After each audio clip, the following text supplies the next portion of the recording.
আসসালামু আলাইকুম। আমি কাঁচা চীনাবাদাম ভেজে নিচ্ছি, শরীয়তপুরের বাদাম ভর্তা বানাবো।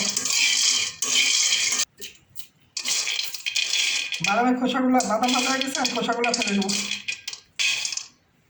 বাদাম ভাজা হয়ে গেছে, লাল খোসাগুলো ফেলে দিলাম। একটা ব্লেন্ডার দিয়ে নেবো, ব্লেন্ড করে দেবো।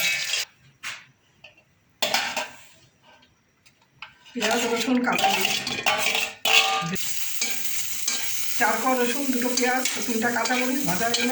খালি ফেলে যাচ্ছি, ব্লেন্ডারে ঢেলে দেবো।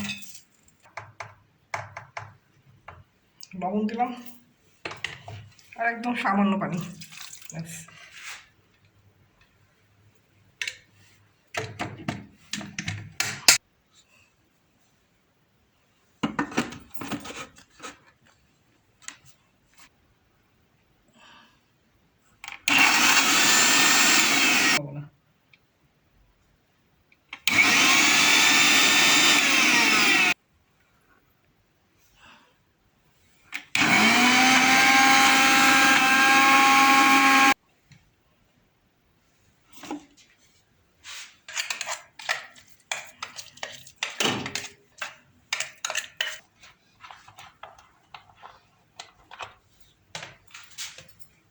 সরষের তেল দিয়েছি,